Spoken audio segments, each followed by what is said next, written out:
Hola, ¿qué tal? Bienvenidos a Explicando Columnas. Este pues es un primer intento totalmente amateur. Esperaría con el paso del tiempo poder pues ir incorporando ciertas cosas como una pequeña introducción, un mínimo de edición. Afortunadamente este formato no necesita pues un nivel profesional de edición o cuestiones por el estilo.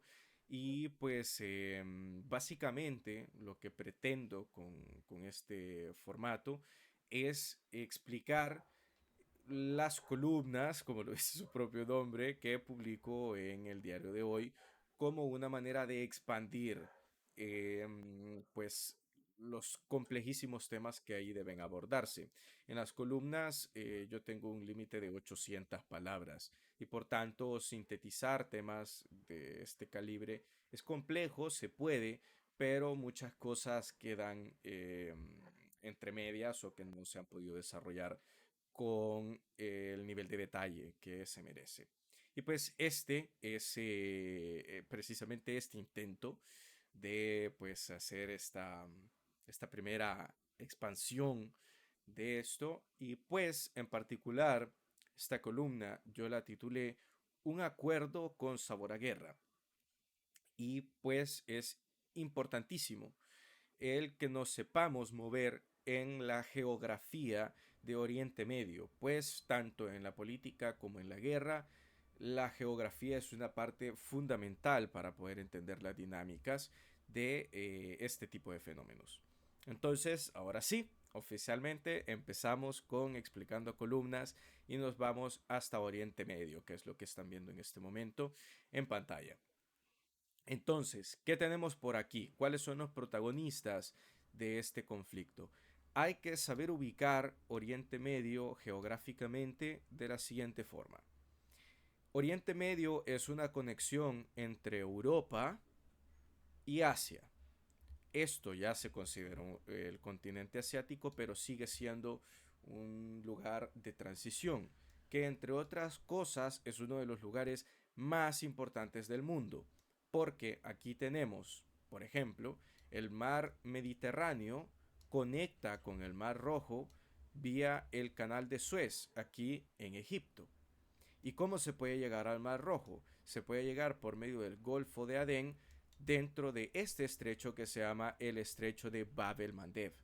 Entonces, todo lo que venga desde el Océano Índico o el Mar Arábigo tiene que pasar obligatoriamente por esta zona para poder llegar hasta el canal de Suez y así poder llegar al mar Mediterráneo y a las costas europeas.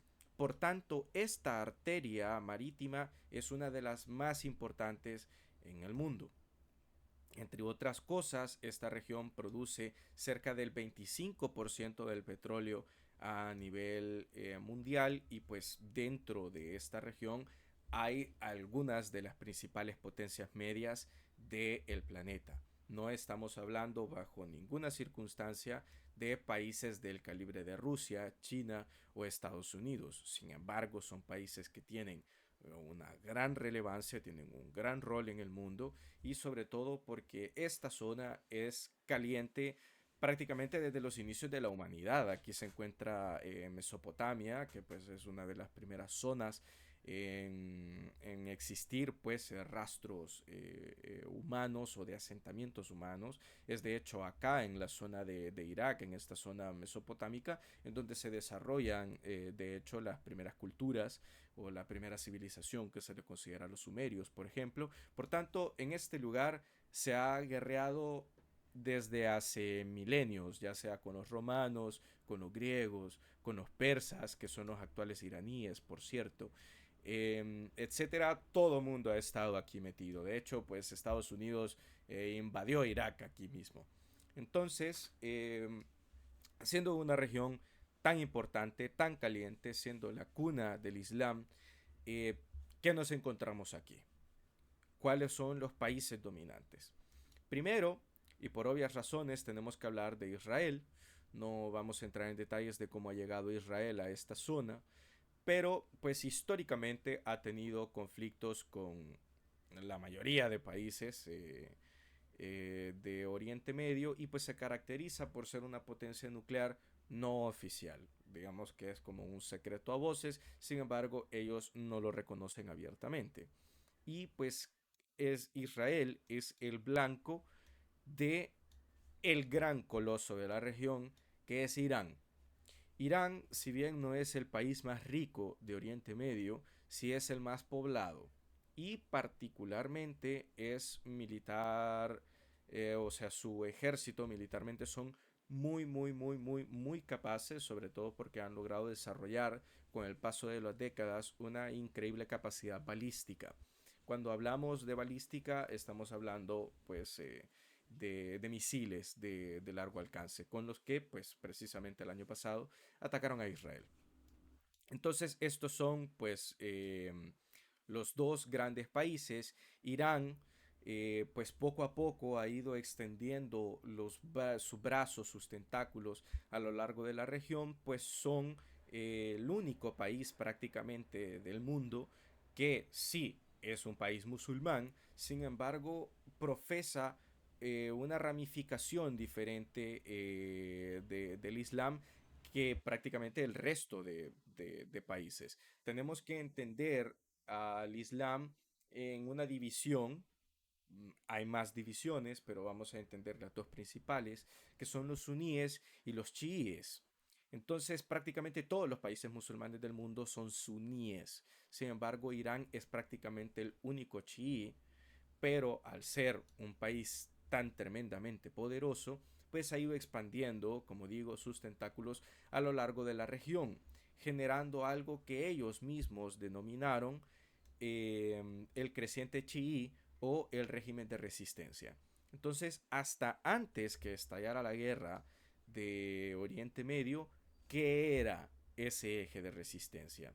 Era parte de Irak, en donde han sido históricamente enemigos, pero tras la invasión de Estados Unidos, Irak quedó en un nivel de vulnerabilidad tal que Irán ha podido extender pues sus tentáculos, ya sea en ámbitos políticos, incluso con partidos políticos, valga la redundancia, o con milicias prácticamente terroristas que pues operan en favor de Irán en un país tan caótico como Irak.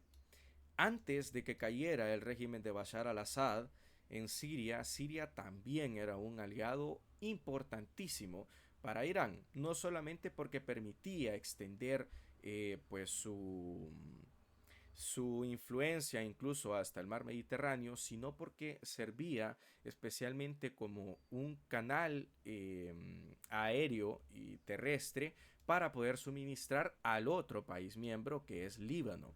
Aquí ya probablemente Líbano suene más respecto de las noticias por los bombardeos que ha ejecutado Israel y por la presencia de un grupo que se desarrolló durante la guerra civil de Líbano y la posterior invasión de Israel, que es Hezbollah. Entonces Hezbollah es un grupo terrorista a la vez que un partido político que es expresamente financiado por Irán. Entonces era eso y aquí más abajo, ya en la península arábiga, aquí ya tenemos Arabia Saudita, ya vamos a hablar de ellos, aquí tenemos a Yemen. Pues Yemen ha vivido pues una cruentísima guerra civil durante más de una década, en donde en las principales zonas, en las principales y más pobladas zonas del país se ha logrado imponer un grupo pues armado, religioso y en muchos casos terrorista, también apoyado por Irán, que son los hutíes, que están principalmente asentados en las zonas más pobladas del país, que son las que pues estoy señalando en este momento. Y precisamente recordando lo que habíamos mencionado al inicio, aquí tenemos el estrecho de Bab el Mandeb. Por tanto, los hutíes tienen un rol importante en el control de este comercio marítimo o de esta arteria tan relevante que va hacia Europa. Y es precisamente a lo largo de este más de año de guerra en que pues han disparado a diferentes buques y han entorpecido y encarecido los viajes logísticos, en este caso, pues de las cadenas de suministro. Por tanto, vemos que Irán había extendido ya sus tentáculos a lo largo de buena parte de la región y es enemigo de, o al menos un rival claro, del resto de países aquí en Oriente Medio. Entonces, ¿cuáles son los otros dos países importantes que tenemos que tener en cuenta aquí? Tenemos a Arabia Saudita, la petromonarquía por excelencia, que es un país muy rico, pero militarmente muy ineficiente. Durante la guerra de Yemen, pues ellos intentaron invadir parte del país y pues fue algo muy desastroso, francamente salió muy mal. Y pues digamos que los saudíes apuestan más por su poder económico que por su poder militar dentro de la región y pues tienen obviamente un poder y un peso gigante en uno de los mercados energéticos más relevantes del mundo. Por tanto, tenemos una potencia pues principalmente económica. Y luego tenemos a Turquía, que Turquía se había mantenido al margen de la región durante cierto tiempo.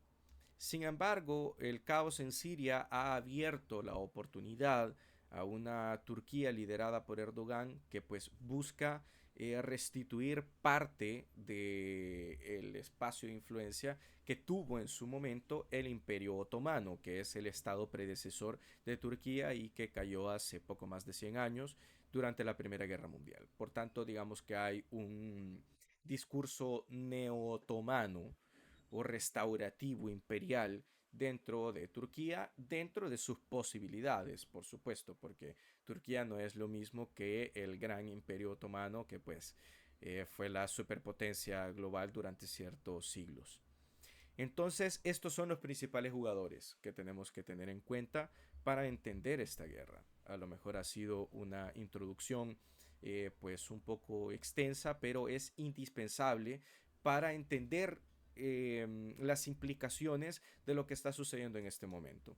A lo largo de este año de guerra, pues Israel ha demostrado una sorprendente capacidad militar nuevamente, es como una marca de la casa, en donde pues por medio de operaciones como los Vipers explosivos y una sorprendente, como digo, campaña de bombardeo estratégico hacia Hezbollah en el Líbano, pues han neutralizado en gran medida a este enemigo, mas no lo han eliminado. Y pues le obligó prácticamente a Hezbollah a llegar a un acuerdo de alto al fuego con Israel. Así que podríamos decir que por el momento el Líbano fue neutralizado.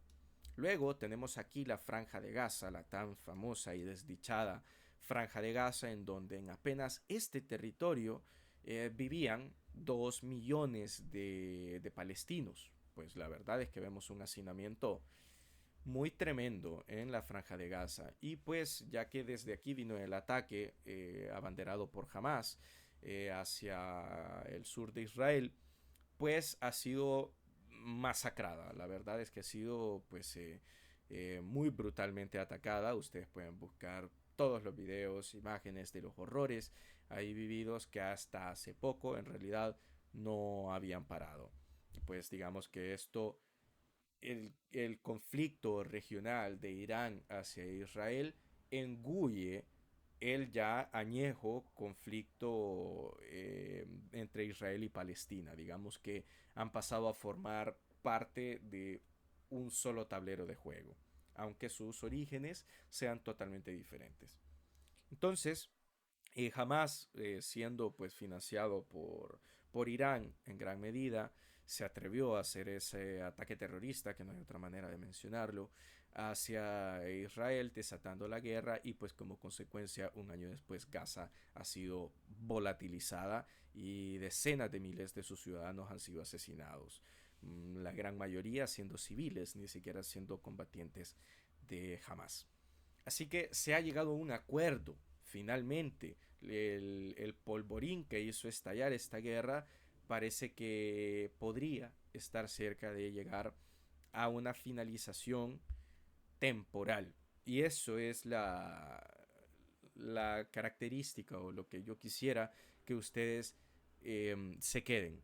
Y es de que esta guerra, a pesar de que Israel ha demostrado una contundente capacidad militar, no ha resuelto nada del problema. El conflicto con los palestinos no ha hecho más que agravarse. Eh, las muy lamentables imágenes que se han visto de brutalidad dentro de la Franja de Gaza han desacreditado políticamente a Israel, pero dentro de los palestinos ha generado un nivel de resentimiento tan gigante que creo que sería muy inocente de nuestra parte el creer que este acuerdo, aunque lograra finalizar las hostilidades en el corto plazo, va a ser el final de este conflicto. Para el caso tanto del Líbano como de la Franja de Gaza se suele ocupar el término de que Israel ha podado el césped, ha cortado el césped. Sin embargo, este eventualmente va a volver a crecer como ya lo hizo antes. El último enfrentamiento, si bien no de esta categoría, sucedió en el año 2006. Y pues la siguiente guerra la hemos tenido en el 2023 y desarrollándose en este momento hasta 2025. Entonces, si esto terminara este año, va a ser cuestión de tiempo. Va a ser cuestión de tiempo, pues Hezbollah no ha podido ser erradicado del Líbano y jamás, pues, incluso si desapareciera, es muy probable que surgiera otro movimiento reivindicativo de la dignidad y de la guerra religiosa que pues se practican algunos palestinos y volvería a iniciarse el ciclo de violencia, el ciclo de odio que ha caracterizado a esta región de Oriente Medio en específico, que pues es esta costa con el mar Mediterráneo. Podríamos mencionar que pues parece quedar hasta ahí, nada nuevo bajo el sol. Esto es algo que ya pasó, lo que pasa es que ha sucedido con un nivel de brutalidad más alto, pero hay un elemento que es totalmente nuevo y es la agudización de la guerra entre Israel e Irán. Ellos han estado llevando a cabo en las últimas décadas una guerra fría muy violenta de asesinatos de científicos, de atentados terroristas, etcétera. Ha sido pues algo muy complejo. Sin embargo, la situación del eje de resistencia en este momento es más desfavorable para Irán, pues se sucedió de forma totalmente externa. Israel aparentemente no ha tenido nada que ver en esto. Siria cayó. Finalmente, Siria ha caído bajo un nuevo régimen. Bashar al-Assad cayó y por tanto Siria ha salido en el corto plazo de la influencia iraní. Por tanto, Irán ve cómo ese eje de resistencia que ha ido desarrollando con el paso de muchas décadas ha quedado severamente golpeado. Ha perdido Siria, Líbano está fuera de combate, la franja de Gaza está totalmente masacrada y los yemeníes, si bien pues se han mantenido relativamente intactos lanzando misiles a Israel de cuando en cuando, pues no tienen un papel tan relevante como para poderle dar la vuelta a la situación en Oriente Medio. Por tanto, la situación iraní, al menos en su influencia regional, es sensiblemente inferior a lo que había antes de la guerra. En ese sentido, podríamos considerar que hasta este momento la guerra está siendo una derrota política para Irán más que una derrota militar, porque el país se encuentra totalmente intacto, a excepción del ataque simbólico que hizo Israel dentro de Irán, pues demostrando su capacidad de poder golpear duramente a Irán. Así que, tras los sucesivos ataques, los dos ataques hacia Israel y el ataque hacia Irán, entre estos dos países han desincentivado de cierta manera de seguir escalando el conflicto porque saben que tienen mucho que perder. Lo excepcional en esta situación es que el programa de armas nucleares de Irán parece estar en fases finales. Hay pues mucho rumoreo en los medios de comunicación o en los divulgadores mucho más especializados que yo, que mencionan que Irán podría estar cerca de tener esa bomba este año. Sin embargo, pues hay otros que argumentan pues que no podría ser tan rápido, de que aún haría falta un periodo de tiempo, pero estamos hablando de una ventana temporal bastante corta, de 1, 2 o 3 años, para que finalmente Irán termine de desarrollar este programa nuclear. Y por tanto, esto cambia las reglas del juego. Si Irán logra concretar su arma nuclear, su nivel de disuasión o de influencia sobre Israel va a incrementar, porque ahora van a estar hablando de potencia nuclear a potencia nuclear. Y pues ya que Irán es rival o directamente enemigo del resto de países como Arabia Saudita o los Emiratos Árabes Unidos, muy probablemente veríamos una proliferación nuclear, pues los saudíes querrían tener su propia arma para poder estabilizar el tablero de juego y no tener tanta desventaja ante sus vecinos con los que no es particularmente amigo. Así que, pues, el peligro para Israel de que Irán tenga un arma nuclear es gigante, es de un carácter existencial. Y por tanto, ahora que Irán está en una situación más desfavorable, más vulnerable, si se le quiere, hay una gran tentación dentro de Israel de que este debe ser el momento de atacar para evitar la nuclearización de Irán y para pues terminar de poner los últimos clavos en el ataúd de la influencia regional iraní. Entonces, Israel está cabildeando muy grandemente con Estados Unidos, pues Israel por su cuenta no tiene la capacidad de iniciar un ataque de estas características. Obligatoriamente tendría que ser un ataque negociado con la administración de Donald Trump. Y pues hay tambores de guerra. Hay un gran dilema dentro de Israel. Intentamos finalizar la guerra que hay en este momento, intentamos pactar con Hezbollah, intentamos pactar con Hamas, y pues dentro de esta situación lo estabilizamos hasta que nos veamos en la obligación de volver a desarrollar una nueva guerra. Pero eso sería darle banda ancha a Irán para que termine de nuclearizarse. Por la otra opción que tienen es pues aprovechar el momento de vulnerabilidad iraní y de que no han finalizado su programa nuclear y atacar estando dispuestos a lo que sea, incluso si eso significase iniciar una guerra regional abierta con Irán en la que inevitablemente se vería arrastrado Estados Unidos. Y pues finalmente una tercera opción que yo veo ya poco viable dadas las circunstancias es la de negociar. Sería la más deseable, sería lo que pues todos quisiéramos, pero todo apunta a que la situación para Israel es de tal gravedad de que muy probablemente vayamos a ver un ataque. Y pues ya quedaría dentro de Irán tomar la decisión de si esto es suficiente para hacer arder la región e iniciar una guerra regional. Por tanto, el tema es muy delicado. Digamos que en este momento la intensidad del conflicto está disminuyendo, pero no hay confianza de que eso vaya a significar una paz. Y una guerra a gran escala dentro de Oriente Medio va a desestabilizar totalmente los mercados energéticos del planeta. Porque como menciono, esta región produce cerca del 25% del petróleo a nivel global. Y por tanto, eso afectaría a la economía del globo entero.